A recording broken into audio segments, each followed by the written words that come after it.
Why not? Maybe you should review music or something, you know? Like, Siskel and Ebert, it was like it was so inappropriate for them to have that job because they just seemingly didn't like movies. right. Or each other after a while. Yeah, I bet. They're like, "Rawr." I was like, wow. Yeah. You hate your fucking job that much. Try something else. It's like, well, he gave me one thumb up, but he's a pretty bitter old man, so I guess that's a pretty good thing. That's okay, yeah. Double E is partially me, but then, because they weren't going to go with it, the other guy came up with it, but I found 20 reasons to have it. It's in like 20 songs. The word, the double E, a Dylan song, Born Zevon, whatever. Yeah. But then the funniest thing is one day at a meeting before the pandemic, they're like, well, we're changing the whole place, the whole mall. What should we do? What does double E stand for? I go, well, it's in a Grateful Dead song and it means like a leaf or something, you know, but whatever. I said, but I just called it like the Essex Experience. Yeah. Threw it out at this roundtable meeting. The Mad Taco guys were there, me, Peter. Okay, we closed down a couple months later for the pandemic. I come back, we haven't been open in a couple months. I come in one day and Peter's like, so we got this name, Essex Experience. I go, Yeah. I said that name at the meeting. This is a reoccurring theme here. Everybody thought, yeah, exactly. Everybody thought I was crazy. Like, and I probably am, but you know, like If you're looking- that's something I might be able to do. If you're looking to name your establishment, Yeah. just get this guy a little perked But up. yeah, Have him shoot just some make shit. me say some silly shit, Yeah. and something probably good will come up. Well, with that being said, let's just run a quick little intro here. For those of you who either aren't from Vermont or have been under a rock, this is Vermontrepreneurs, episode 6 with Kevin Statesir. Come on.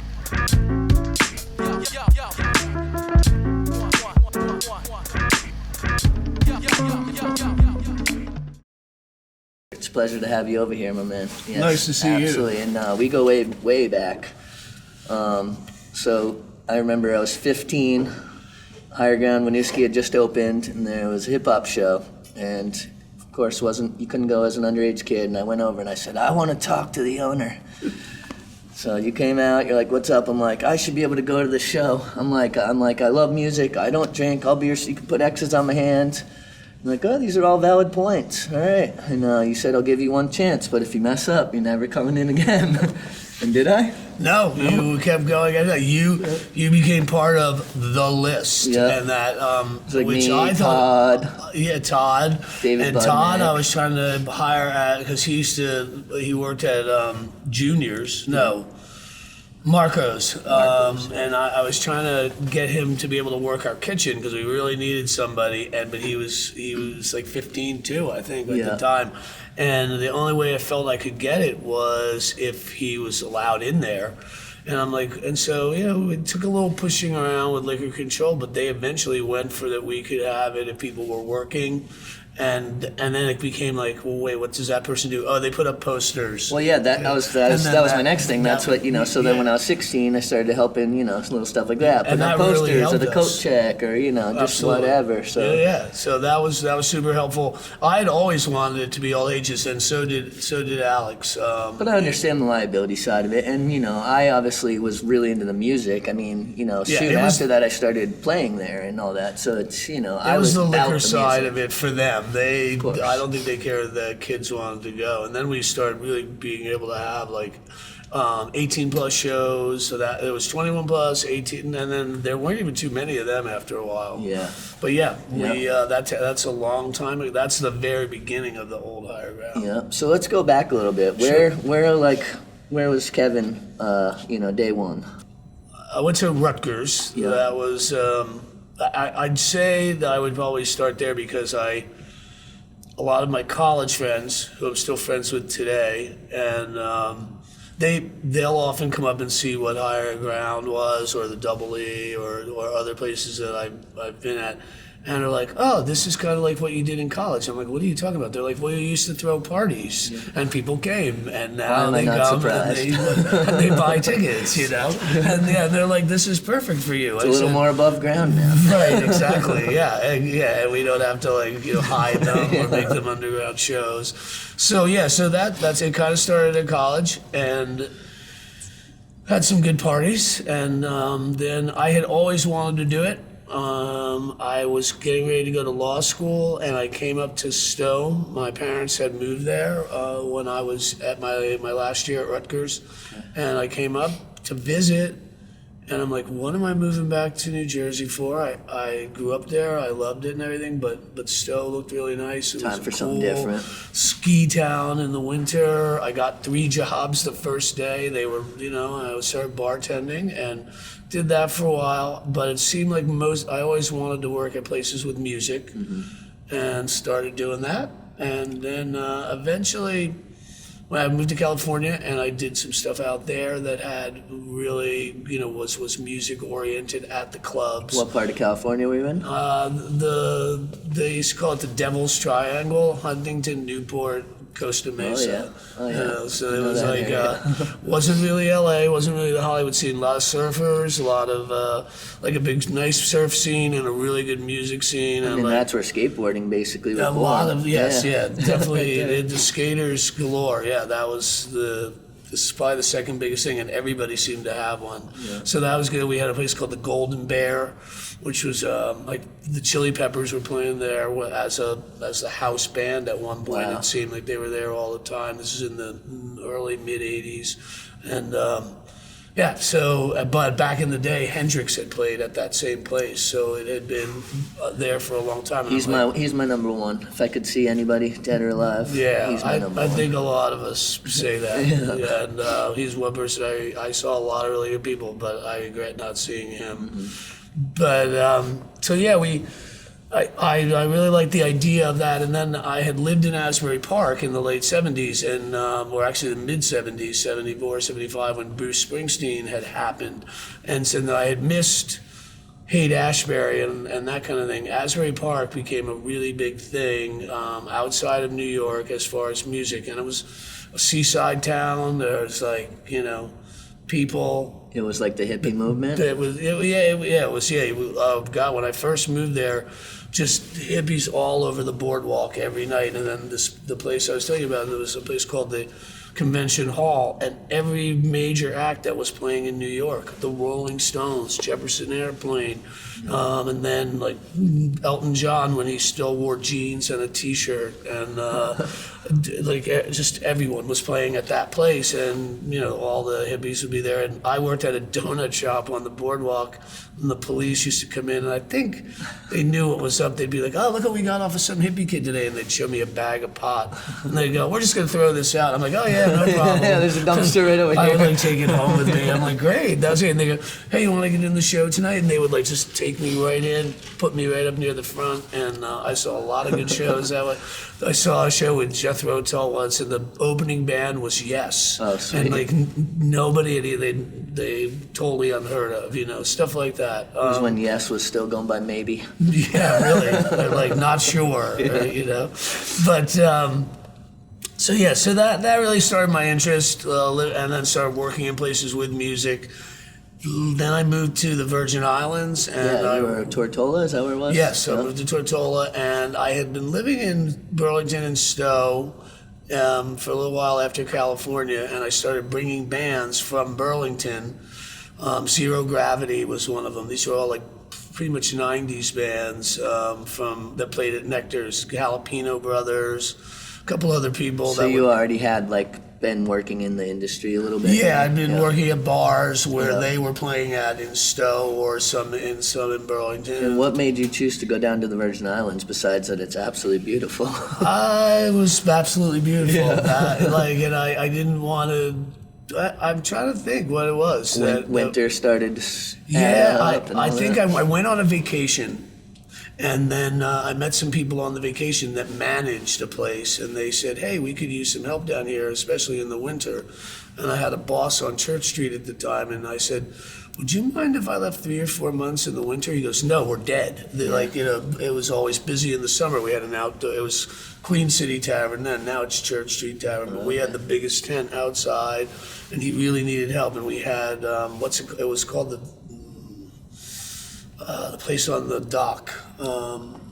Breakwaters or something? Breakwater Yeah. was, what is it now? Spot on the dock. Yeah, Spot on the dock. So I worked for them, but I would go back and forth from the Virgin Islands. But people were coming to Tortola, like the guy from the New Riders of the Purple Sage, who had played with all the Grateful Dead people, Buddy Cage, and he'd play one night with whatever the local band was. So it started getting known, and the people were coming out of the woodwork. So you could tell it was old hippies because they had T-shirts that had been folded so long they couldn't get the creases out of them at all. They were like totally creased out. Classic dad shirt. And, exactly. But we would fill up. We'd have 300 people, and I had been working at another place, and they told me, "Oh, you'll never be American music will never go down here. It's the Virgin Islands."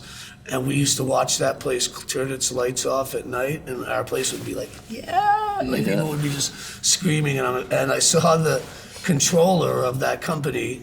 There was a place called the Bomba Shack, and once a month they had a full moon party where mushrooms were legal on Tortola, and they would hand out a mushroom tea.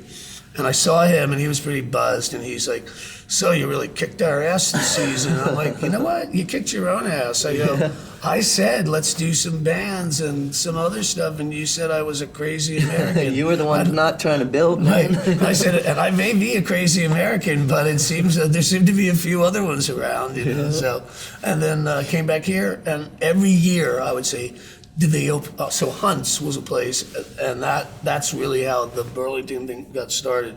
I came back from the Virgin Islands, and I said to my sister, do you want to go out? Let's go to Hunt's. And she goes, oh, Hunt's closed down. It Where used was to that? be where it was Sean and Oz, and Oh, now yeah. it's the Hilton Garden, I guess. Yeah. So back when like a lot of the drinking scene was either like North Street or like King Street, not so Right. much downtown, right? Yeah, Like it was still Alley a little Cats bit, and the right, Chicken all of Bone that and down all there. that. Yeah, well, it was on St. Paul? Main. No, it was on Main and Pine. Yep. Yeah, so on that corner there, Hunt's. and it was. Classy joint or what? Yeah, well, and everybody played there from that time period. You'll hear like, Yorma, who we're having here, Hot Tuna played there. Sweet. All kinds of people. Fish won a Battle of the Bands one year. It didn't win another year. They played there. Yeah. It was it was the place, but it closed. And The wheels so- start turning for you. so I didn't would they? come back and I'd go, did anybody open a Hunt's? And they're like, nope. And that would happen each summer, and I started going, man, and I would tell people about it. I'd say, hey, I don't have a ton of money. Would you want to maybe open a club? And people would pat me on the shoulder like, listen, that sounds like a good idea. Let me know when it gets going. Yeah, And yeah. I'd be like, yeah, okay. You're like, it's already going. What do I need you for? Right, exactly. So finally I came back one summer. I had met Matt Suddy, and we found out that Alex Crothers and Rob Hintz, two other guys who had been in the fish circle. Alex had been an intern at the fish office, and I had worked there on the Clifford Ball. So we knew each other, and the four of us got together, and we created the first Higher Ground, and that's how it started. Nice. And so now your sister is married to Trey, is that correct? Yes. Okay, and so, That night, when I asked her to go to Hunt's, and she said it's closed, she said, why don't I take you down to Nectar's? This guy that I've been hanging out a little bit is playing there. All right. And that was Fish. lo and behold. Yeah, Yes. actually, so my nieces went to the Montessori school with their kids. Yep. My nieces, Eliza and Isabella. Yep. Mm-hmm. Totally. Yeah, they lived up here for a long time, well into the 2000s. Yep. Shout And out. then after Higher Ground, we have Peter here. Yeah. I thought he should yeah. say hi. He after Higher Ground, I had been there 20 years. I was really getting a little bit tired of 2 o'clock in the morning, Yeah. and so I left. And then a guy that I knew from radio, doing radio ads and radio promotions, Eric Koval, called me one day. He goes, "There's this guy, Peter Edelman. You got to meet him. He's got that outlet mall in Essex." And I go, "Oh." And so all I remember is calling Peter, and I'm pretty sure the first thing he said was, "Retail is dead. We need some culture in Essex," or something like that. And I was like, "Wow, that's a great idea." And so it's kind of, him and I were walking out, I think it was of Magic Man, the new pot dispensary, not too long ago, and all of the parking lots were full. And I'm like, "Peter, like, this is crazy. Remember that you like dreamed up this idea a few years ago, and now it's and for 5 a years long, ago, my friend.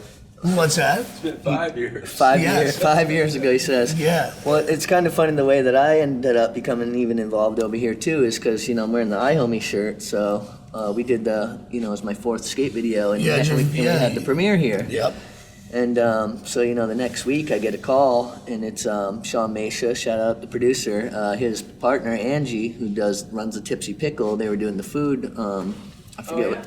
Yeah, that thing here, and they needed a bartender. They were like, "We're down a bartender," and I'm like, so they called me up. It might have even been the day of or the day before, and I'm like, "Sure, I need money." I remember when that happened. Yeah. Because did Tim call you or Jesse? Tim. Tim, yeah. And Yeah. he said, "Did Travis?" I said, "God, I've known Travis since he was like really young." I just remember that. And then the next time I came in, you were here. Yeah. Like, so I was like, Yep. So I've kind of become Jesse's right hand man there in the All Things Bar, and we just got done gutting out Jockey over there for whatever comes next. Right.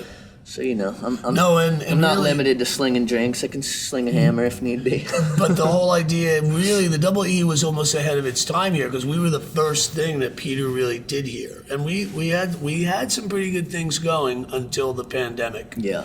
And That really stuck a stick in a because lot of of people's spokes. the April of 19 and the October of 19, we had, David Bromberg, what was it, Greg Brown, then JGB, and then, Al Stewart, and we had really just started cooking, and then it was like, the governor's on TV, you've got to close, and everybody was like, what?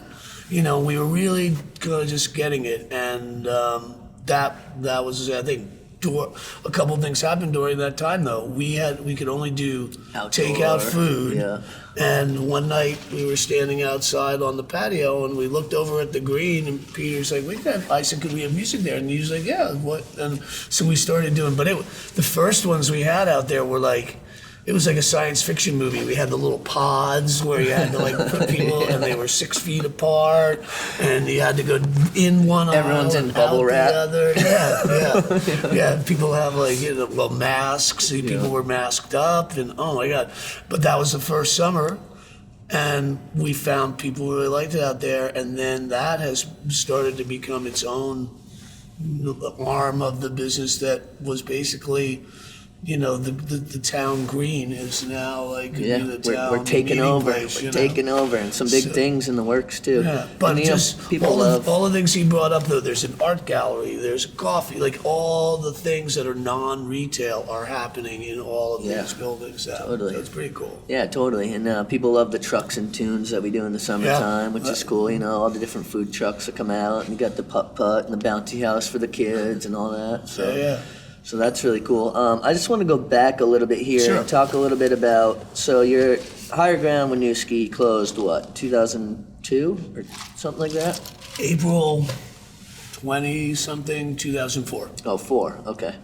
Yep, and We had opened April 15th, 98, so it was just a little over 4 years. Yeah. Or, I'm sorry, 6. so they basically had plans to just tear that all down, right? Were you sort of forced out, or how did that all We go down? were, and we had to fight them. We hired a lawyer who was on the city side of it in South Burlington at Sirloin Saloon. They were trying to not let the Sirloin Saloon do something. So it was basically the two law firms involved had reversed roles. Oh, wow. So the people we had were the ones representing South Burlington, and this is a time where my father said, you know, Kevin, I was telling them about what's going on with the business, and they're like, everybody else has a good doctor. You always have a good lawyer. Why is that? And I said, well, you get what you need, you know, at certain times that we need a lawyer. Because I feel great, but I need legal help. we weren't getting anywhere with the city, and they just wanted us to close, and we had all put in a good part of our life savings at that point, you know, and renovating it and all that. Now, you didn't own the building, right? no, we You didn't just own the were renting. building, but we spent all the money on, redoing it and everything. But we eventually won, and all of the investors got paid, a nice sum. Everybody was pretty happy, and it was right around that time though that Higher Ground. I still, to be honest with you, like the old place. I wouldn't say better. Yeah, it was just different. It was just a different It was vibe. it was like a corner bar. I liked how you'd go in and there'd be the pool table and you had the little Yeah. couches and there was kind of that whole thing and Yeah. it was just It was different. more of a corner bar, Yeah. but then Herbie Hancock shows up, and he's like a jazz superstar, and there's you can't accommodate the amount of people that want to be there. No, right? no, Yeah, 'cause no, what was we- the capacity there? 550. Yeah, So so we got would have about 200 lines extra. down that thing, and I still meet people that people here, and I saw somebody when I was shopping over the holidays. She said, "You're the guy." I go, "Oh," I'm like, "Oh, which one?" And she goes, "The guy that gave the speech." I'm like, "What speech?" She's like, "The pot speech." I'm like, "Oh," and I almost can remember it. It goes something like. Although the ownership of Higher Ground is not personally opposed to the smoking of marijuana, you cannot smoke it in our building. So we have a big parking lot, and there's a river out back. Please take a look at our lovely natural resources, and don't smoke when you come inside. And that's all I could say. And but yeah, so it was that was the thing about that place. That was good. But then right when we were having to move, and we got the lawsuit in our favor. I think it was a settlement, really. It didn't really become a lawsuit. And then Merrill Jarvis was wanting to close his Showcase 5. There was a movie theater called the Showcase 5. Yeah. Wanted to close that because he was opening the Majestic It was pretty. 10. It was pretty run down. It had he had kind of given up. ran that out well, and he opened Majestic 10. Yeah, So yeah. they had interest there, and we just thought, wow, we can really turn this into something. Now there was 2 places that you were looking at least, right? Because we just had Hannah from Talent on, and prior to them moving in, she said you guys were at least considering the space that became the first Talent, right? Where was that? On Williston Road, 2069. up there. Yeah, we looked over there. We also looked at the old Hunts, which is very funny. Yeah. And by Full circle. that time in history, Alex actually owned the building. One of our partners, Alex Crothers, owned the building. But I went to a Flynn show that summer when we were changing over, and downtown, just for the Flynn show, was so packed. It was like a play. And I'm like, what if we had like a sold out show tonight? I don't think being downtown, and there were some people in the South End who I guess now are also, they don't seem to ever want to have, now there's, some breweries, but nobody ever seems to want to have a big music venue. there Yeah, I for think some reason. Shauna Nas and all that kind of screwed We up. did that, and it was right where Shauna Nas was. But I liked the idea of, and we all kind of agreed, you could pull off the interstate and you could be living in, wherever, Randolph, and still get to a pretty big concert. Without having to go into downtown. Without even going into downtown, and we had a ton of parking. It was a huge parking lot, so it ended up being a very good choice, and we were there for a long time. If I hadn't started getting a little bit older, it was It's time to time. switch it up. Yeah. Yeah. And it's funny full circle because, here I am, 16-year-old kid hanging flyers and doing coat check for you. And then, And here you are I now. I move away and then come back. And, I've been back at Higher Ground. I mostly do the summer stuff now, but I've been back for, I want to say 5 Right. years or something. And, yeah. Yeah, so and then that's the 25th anniversary. I just saw the other day they're starting to talk that up, so that'll be kind of interesting. Yeah. Now, what was your role when you said you were working with Fish? Were you doing some type of tour stuff, or I remember you telling me about it. All I years ago, did for Fish ever was I worked for 3 of the festivals. Okay. I was the food and beverage coordinator for the Clifford Ball, which Yeah. was in 1996. Yeah. That was the first one they did. They were expecting about 40,000 Got people. 100. Yeah, well, some say 70 and some Yeah. say 100. It looked more like 100 to me, but I don't know. But It smelled like 100. the good thing about that was the band had wanted to include everybody that they knew that had sold food in Burlington over the years, like all the little restaurants. Pay homage kind of thing. Yeah, Yeah. and so they said, make sure everybody gets in. But we were also doing it in Plattsburgh, so the city of Plattsburgh were like, basically, you're not having it here unless all the people who have restaurants. So I probably had to double the amount of food vendors. that I would. Which is probably a good idea in Well, hindsight, because in it hindsight, it was big. great. But the first day, some of the Fish folks were like, "Man, you got a lot of vendors." I don't know. And then the second day, they're like, "This was a really good idea." And I was like, "Well, it really was sort of, one of those." Some people are on the kind of drugs that make you hungry.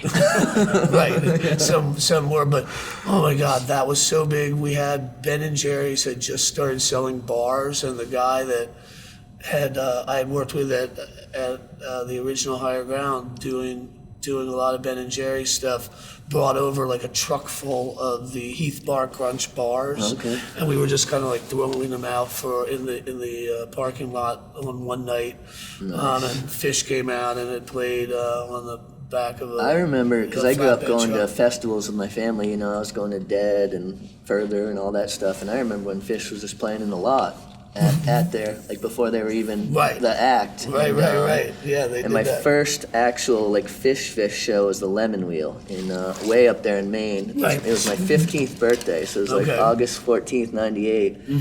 We had just opened Higher Ground, Yeah. and that was the third one. Yeah. You out of here? If you guys were really there, how do you remember all this stuff? Well, I was working. That's why. I'll tell you what, I couldn't tell you what I had for lunch, but I have this crazy memories. But anyway, long story short about that, I rode into that Fish show in a cooler in the back seat of my dad's Bronco. He said, it's $75 to get in, I'll give you 50 if you ride in the cooler. So he smuggled me into my 15th Absolutely. birthday. A lot of people got it in a lot of different ways to that. That was pretty. Yeah. So and those are the other 2 that I did. Let's pop Peter on here right quick, just for a quick Before you hello before if you have to be out. Come on in. I gotta go home and fix dinner. Can we pan out a quick little shot here, Sean? Sure. All right. Nice to see you again, Good to as see you always. again. Yeah, Yes. welcome. Yep. So this is Peter, owner Peter of Edelman, Edelman. who is it kind of gave the next idea for me in my non-traditional. Two great minds came together, what can we say? I'm sitting between royalty. I feel like I should be, in a few years now, I should be, a few more grays and hopefully telling Yeah, a similar you could story. be the Jimmy Fallon guy. No. Well, we'll see. So yeah, he's obviously told us a little bit about how this all came together, but Right. how are things going with all the challenges of pandemic and now getting back in the swing of things and Well, going back to what Kevin said, when we did our first outdoor shows, and we had friends coming up from Philly, and every place was still locked down, even though we had rows and queues and masks, it felt like liberation. So that was pretty cool. People were like, we haven't been anywhere my since God. March. And We it haven't really- gone out for dinner. We haven't seen Yeah. a show. I heard the divorce rate went up exponentially. No during- doubt. which I'm not surprised. Well, no, we're having a baby boom too, so. Yeah. Yeah, I One, guess it all and depends. or both, It all depends, right? Yeah. No doubt. But yeah, no, I feel like it's really coming. Yeah. And we're thanks, I think to Kevin's got the core ingredient, which is hospitality. Yes. And if you can get your hospital right, you make everybody feel good, make the artist feel good, you're gonna work. It's gonna work. It's like this weekend we had that big Elton John and Queen, and that band crushed it. And I'm talking to Kevin, and we're sold out, right? And We're and oversold. Oversold. And Yeah. I'm hustling behind the bar, and Cut afterwards, I finally get a break, and I say what's up to him, and I go, "Damn, we're busy." He goes, "Yeah, usually if you see me, it's a good Yeah, thing. right. It's a busy night. It's a busy night. It was a good night, and And, People were so happy though yeah. too. Well, I think when you say hospitality, it's not just. I mean, it's for the bands and treating them, but it's also the people who come. And that's been, I feel like, a hallmark of what I've tried to do. I'll probably be the first to admit I wasn't Mr. We made money because it was so popular. You have to be popular enough to pay the bills, But I think if people really like something, they're going to come back, and that's been to me the secret of the success of any of these places is that people. And the other night's a perfect example. People were leaving and they were so happy. Oh my God! And people were standing up crying to their favorite Elton John song. And I was like, oh my God! And that band was incredible too. Yeah. They crushed They it. crushed it. They crushed it, and the projection on the screen crushed it. So it was a night of In the bar. and the bar crushed it, That's always good. which helps to keep it going for the next time. Right. But it was music, it was theater, it was drama, it was love and community. It was a great night. Absolutely. It was a really great I night. concur indubitably. Yeah. And Can you spell that? I mean, it's not what it's can't. about, Peter. But there's more to come. There's more to come, Yeah. and things evolve, and we've got some really good Absolutely. People- really good I mean, things Some in mind. expansion going for the outdoor. Outdoor, indoor, and I do think there were times though when we were all like, especially when the pandemic was starting, because we had done the Yes Darling show is a really good example, and Peter and I both would really try to get back because it was a show of Ryan Montbleu and Haley Jane, who I had seen play sitting on two bar stools at Higher Ground. They sold it out. It was great, and the music was great. The lyrics, their little act together. But later that night, I said to them, wouldn't it be great if when you're in the car, instead of making believe you're doing this, you're actually in the front of the car? And so when we finally got to do it here, they built the front of a 57 Chevy. And it looked like they were in it. And instead of making Kyle Rose like flipping a red light because there was supposed to be a cop behind them, we had a screen with a cop car coming down like they were getting pulled over. 1950s kind Hey, of. that's why it's called the Performance Center. You're not only getting music. And Exactly. if you haven't caught on by now, we're at the Double E Performance Center, right here in the lounge next to the T-Rex Theater, with two Vermontrepreneurs. We got Peter and Kevin. And it's honestly an honor to just sit down and talk with you all. This big part of the reason why we started this show is crafted to, just to kind of let people like you tell a little bit of your story, reminisce, and just clue people in on, cool things that you've done, things that are in the works, and, all that. Well, Kevin could be on all night long. He's got more stories, and they're real, and they're true. Yeah, what name will he come up with next? Well, I'll have to see like a Soul. I'm like, oh, Soul Survivors. I saw them or whatever. Yeah. So. Then someone's like, oh, we're starting a shoe store. Let's call it. And then the next day they tell you it's called Soul Survivor. You're like, I said that last Wait, night. that was, I know I said that name. But exactly. But I think, there were definitely times, especially in the pandemic, that I just thought, this is going to ruin everything for all of us, And I'm not a person that feels like you ever want to give up. But, You got to find a way to pivot. But but we did pivot, and like I said, that first summer was a little. The bands that I could never sell out the little room at Higher Ground were selling out the green out here. People just wanted to get out. They just wanted to get out. We provided something, but it also gave us an idea of where that could go, and now that is coming to fruition. And just to see everybody the other night in here again was really, it just took me back to where we were before the pandemic started, and I really hope that can continue. Yeah, it's, one thing that I've always loved about working in this industry is, of course you're happy to see the Jess Bridges and the Craig Mitchells and, those people have been a staple of our scene, but even just meeting people you don't know out of the blue and, you just realize either you have stuff in common or, just good people, It's MLK Day, right? I got a dream. Yes. And it couldn't be more appropriate. Yeah, absolutely. And those people were here the other night, like Craig Mitchell. Yeah. What else did you say? Jess Bridges Yeah, from oh, Half yeah, Lounge. yeah. And she was, I hadn't seen her in a long time, and she was the place that we all met up in the middle of the night, like 1 o'clock in the morning and came up with more ideas. Or the Half Lounge back in the late 90s and early 2000s was a place of ideas. We felt like we owned the town. There was one night we had a show going on at the waterfront, and we had a show going on at the Flynn, and we had a show going on at Higher Ground, and I'm like, what, like, this is crazy. I used to not be able to get into that place over there, and now we're like, when I went in the wrong door though, of this thing called, Young at Heart, it's called. It's all these 80-plus-year-old people in a singing group, and they have a little part where they have wheelchairs out on the stage, and they're swinging them around. No, I swear, and they're singing "I Want to Be Sedated" by the Ramones. It's like, I want to be sedated. Oh my God! And I had seen it on a documentary. I'm like, we have to have this band, and Alex like, you think so? And it sold out, of course. It was great. What time did that show start? 3? Early. it was really good. But I think they were doing some, I can't remember now, but it was pretty funny because we had done a lot of shows at the Flynn, but they had something where I couldn't go in the regular door I went in, so I went in this other door and came walking out, and I was on the stage, and they were pointing at me. But like, it was your cue. Yeah, and I was like, oh my God, I'm in the show. Like, and I could start running out.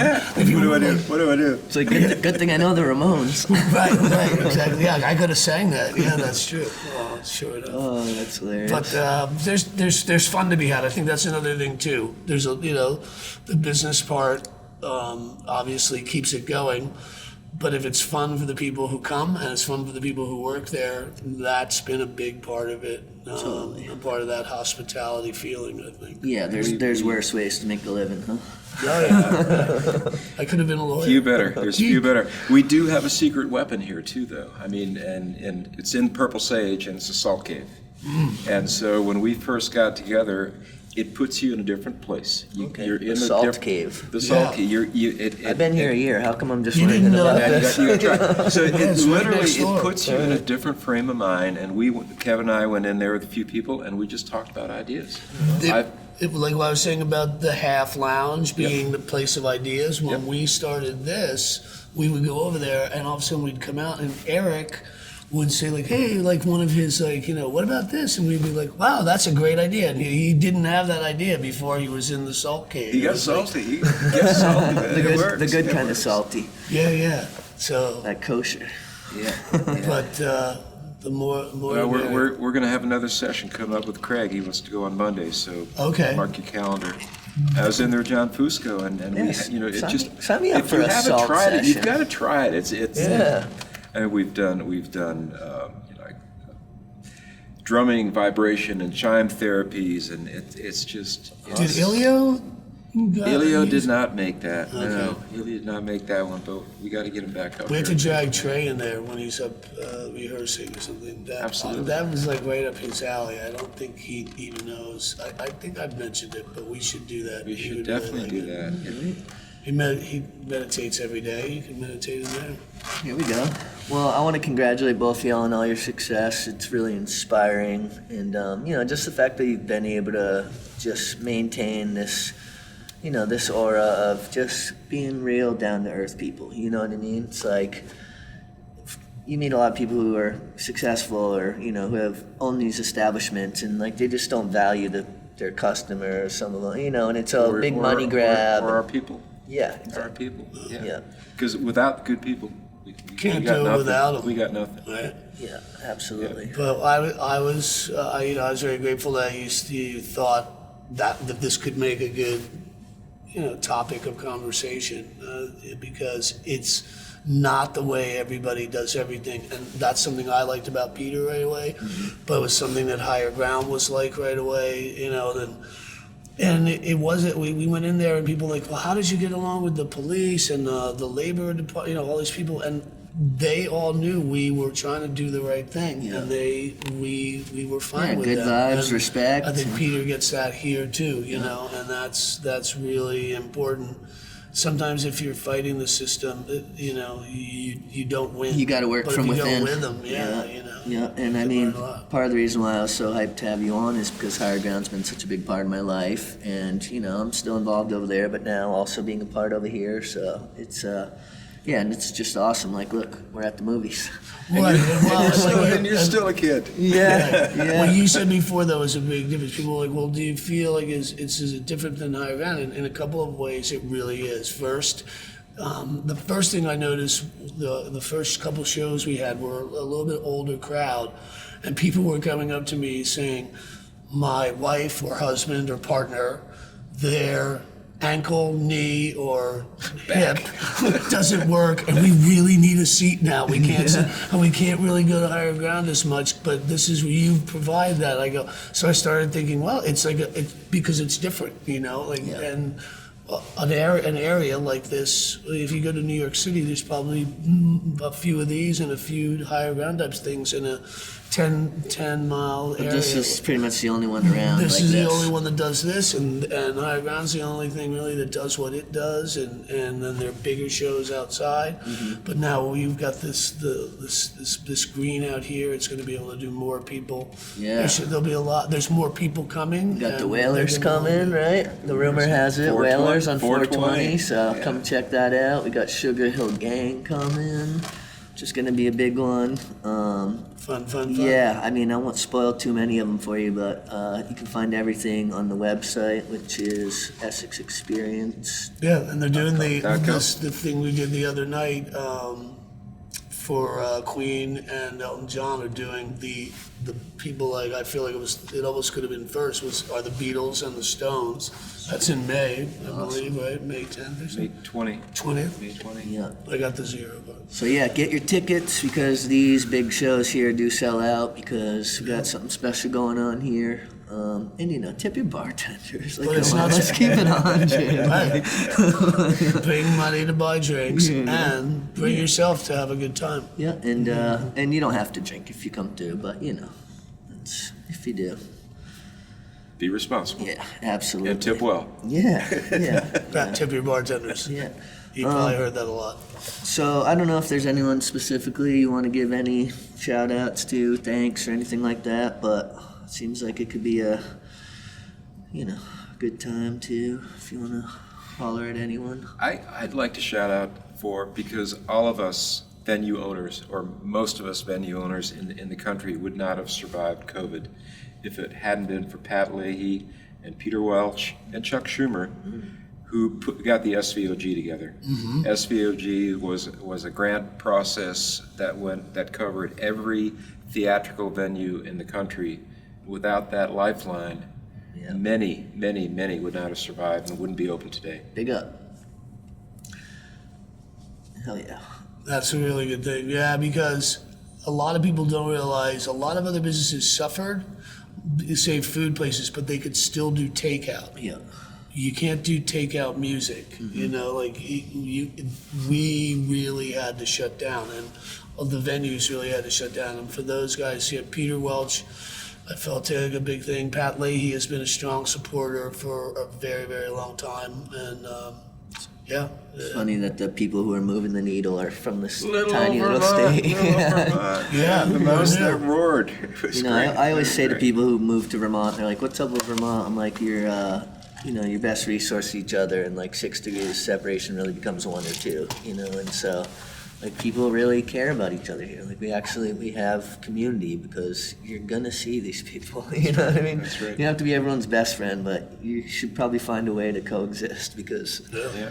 if you're into anything even close to similar, you're gonna be sharing space with these people. It's a good way to go through life. Be careful how you walk out that door, be respectful, and it'll open for you again. Absolutely. It doesn't take a lot. Oh, I want to also, on the point of higher ground, I got to shout out Zeke, because Z has always been so kind to me. And, I remember first showing up there as a little kid thinking he was so intimidating. He was running your security, and, now I consider him a brother. And, I mean, when you said that, the first thing I could think of, and the only thing I thought of, but besides the fact that people that kept this going during the pandemic, the people that kept higher ground going are all those people. You've got to meet a lot of them now. Some of them aren't at higher ground anymore. Some still are. Friday, shout But out. yeah, there was I could never have done it without all of them. They know that, probably more than anybody. But a lot of times I've been given credit that was really a group, really a group project, and a good one. And I felt really good that people were managing for us in a nightclub, and most of them had stayed over 10 years. You don't usually keep managers in the nightclub arena for longer than Well, it's such a family setting there too. It's like, even people who just come on, I feel like everyone's just instantly welcomed in. people. And I never realized till recently too, people tell me I run into them how much they wanted to work there, and they're so happy they got a job. And I was like, was it that hard? And they're like, well, if you were from New Jersey, it was good, or something like that. That's a long time ago, though. I think everybody's welcome now. It's an equal opportunity employer. Shout out The Chris. Sopranos ended. Shout out Chris Hardy, bar manager. You're the man, and Melinda, and just everyone over there. You know who you are, Jer, and Mary came over from Higher Ground. She does her hospital here. She had a nice sit there. Shout out Jesse over here. Yeah. He's the young buck, but he's taking on a big role here, and I think he's doing a really good Huge job. role, and he was somebody that came to talk to me when he was still in high school. Yeah. And He's a go-getter. and I said, hey, what are you doing now? And he was not looking for a job, and he ended up working that night. I'm like, we really need some help. So it was great. That sounds familiar. 4 years later, he's 19. I keep saying he's 19. Somebody said he might be turning 20. Well, he said I got to take him out for his 21st birthday. I said, sure. When is it? He said February, or no, for his birthday, February. And he said, but I'm only turning 20 on February. And I said, well, I'm almost 40, so Are you now? yeah, next year. Oh my God. Or this year. Yeah. That's really scary. Sorry. Yeah, Kev. I feel like I'm at a movie theater. It's a horror movie. If you are 40, that really is scary. Yeah. Yeah, man. But Yeah, good. we're proving music keeps you young. Yeah, absolutely. You know You what I gotta mean? do that. But Well, yeah. thanks for thanking me. Thanks for coming over today, you guys, and doing this. And We're the pickles. We're the pickles, man. We're the best. We're the best. It's I could probably find something. maybe we could do a showing, and then we could have them. We could do that for that. Yeah. I didn't know you were doing this. yeah. So this is we have two shows. One's called Golden Hour. It's more like skateboarding and hip hop based, and then Yep. this is Vermontrepreneurs, this is our 6th edition of it. So Really? Yep. So we've Well, been doing and it so about you a year. You got the whole. Yeah. I want to go back and look at 1 through 5. You can do it. Yeah, totally. They're all on YouTube. I can send you some links. Yeah. Yep. Yeah, I'd love to hear it. So then, do you guys edit a little? I imagine you A little play bit. around with it. A little bit. Nothing too Try crazy. I try to make it feel live. Okay. Yeah. Yeah. But if there's a little hiccup here and there, I've been known to have quite the potty mouth. I think I did pretty well this episode. Yeah, I but- did. It's kind of interesting because Ryan Dempsey wanted to do a Saturday Night Live show on stage. I don't know if you were here for that. No, I when wasn't. he came, and he set up. We have the whole. It was Right. Ryan from scripted Twiddle. wrong and choreographed wrong, but it was during the pandemic, and it was a great idea. I think this gumbo, Fatty B's That's gumbo. gonna be I good. think that's gonna be really cool. I Gumbo's know cool. they're setting up like a bar type setting in there, but not just Starting for to part sell. of theatrics. Yeah. Yeah, we were just talking about it. We were talking about calling it, like, making it the half. yeah. Like, that's what, because Jess was here, and I'm like, well, they've been talking about doing a bar tonight, maybe they could call it the half, like, because that's where all of these people, him, first of all, he was like, Craig. he was doing like one night a week there, like Craig, all those Yeah. people were half And denizens. Tomorrow we've got I don't know if Justy Tully, Bob Stannard coming Oh, sweet. for his press release. He's doing a press conference. CX is coming. Ken Picard's going to come. Okay. Ken said, "I'm definitely here," and Nice. that's going to be. He's using all non-digital equipment, so he's doing a blues album, old school. So the sound is still through tubes. It's And just gonna be like acoustic wow. type thing. it'll. Well, he's got. He's doing it in the big room. We're going to do it over we're going to do a live recording, and he's going to press vinyl instead of CD. So it's going to be vinyl pressed. Sweet. Wow. And then Joe Moore's coming. He's going to play. Andrew Garassi, who's probably the best blues keyboardist in the country. Here I was thinking the last time we had Joe Moore was his last time ever on stage. No. He's making a doing comeback. He's actually doing better Is he? and better. Yeah. That's good to hear. Yeah, He's such a up and legend. around. He's such a legend. I actually got teary-eyed at one point when they were playing over here, and I was behind the bar, and it's like, wow, this could literally be the last time this legend ever You plays, know, but it's good to hear that he's And he doing was better. doing better that night than when he'd been here this summer. Whoa. Yeah. Good to see. Yeah, very cool. That's Here's very Bob. cool. His last tour was a farewell tour. That's right. I said, Bob, you're not going to quit. Yes, I am. I'm going to quit. I said, If no, there's you're anything I not. learned from Fish, Well, farewell for now. Farewell friends, right? And then it's No, I like, don't think they ever said. Oh, yeah, they did have they their. did farewell friends. Yeah, they said they were quitting. I didn't believe it. Well, at the time, I think they had to. Yeah, there's some things. Terry was definitely wanting to quit Yeah. at that moment. But yeah, so come on, check out the Double E. Also, go check out Higher Ground when you can't check anything over here. And just give thanks that we have people in our scene like Kevin and Peter who are keeping the life force of it going and who are just good dudes. 2 grade A, one-of-a-kind Vermontrepreneurs. And let's go by the guitar and snap a couple photos right quick, yeah? Historic Mickey Hart guitar here at the Double E. So when you're here, make sure you take a look at it. Roll Hall of Fame. From the Rock and Roll Hall of Fame. It's Mickey Hart's, but it was in for the whole Grateful Dead. And he starts doing like a belly laugh. He just starts going, I thought you meant, I realized you thought he meant a guitar. I go, no. He goes, oh my God. He goes, this is so funny.